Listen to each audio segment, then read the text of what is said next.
স্বাদে ভরপুর গাজরের পোলাও। দেখুন কতটা ঝরঝরে আর সুন্দর হয়েছে। চলুন খুব সহজে 5 মিনিটে আজকে এই রেসিপিটা দেখি। একটা মেজারমেন্ট কাপে 2 কাপ চাল ভালো করে মেপে নিব। যখন চালগুলো মাপা হয়ে যাবে তখন আমরা চাউলটাকে 3 থেকে 4 বার সুন্দর করে ধুয়ে নিব।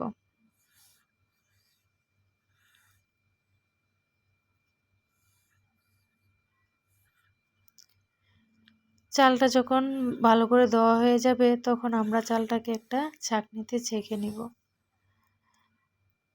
এখন ছাঁকনিতে ছেঁকে নেওয়ার পর আমরা এখানে কিছু উপকরণ নিয়ে নিব।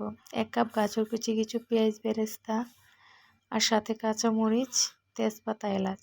একটা পাত্রে পেঁয়াজ দিব, তার সাথে কিছু উপকরণ দিয়ে আমরা পেঁয়াজটাকে 2 মিনিটের মতো একটু হালকা ভেজে নিব, এত ভাজার দরকার নেই।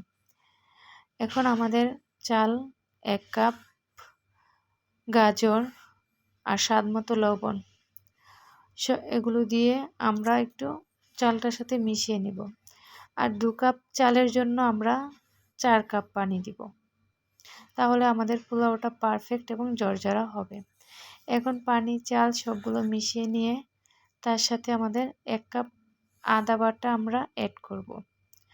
করে এগুলোকে সুন্দর করে মিশিয়ে আমরা 5 মিনিটের জন্য রান্না করব। 5 মিনিট পর ফিরে আসলাম। দেখুন আমাদের রান্নাটা কত সুন্দর দুর্দান্ত হয়ে গেল।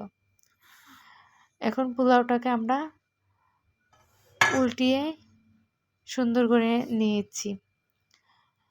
তার মধ্যে আমরা 1 চামচের চেয়ে একটু কম ঘি অ্যাড করব। অ্যাড করে আমরা 2 মিনিটের জন্য এটাকে দমে দিব। এখন দমে দেওয়ার পর আমাদের কিছু পেঁয়াজ বেরেস্তা দিয়ে পোলাওটাকে আমরা উঠিয়ে নিব। দেখুন পোলাওটা দেখতে কতটা সুন্দর আর লোভনীয় লাগছে। খুবই সুস্বাদু ঝরঝরে পোলাও খুব সহজে 5 মিনিটে রান্না করা যায়। যদি বন্ধুরা ভিডিওটি ভালো লাগে, লাইক এন্ড সাবস্ক্রাইব করে পাশে থাকবেন।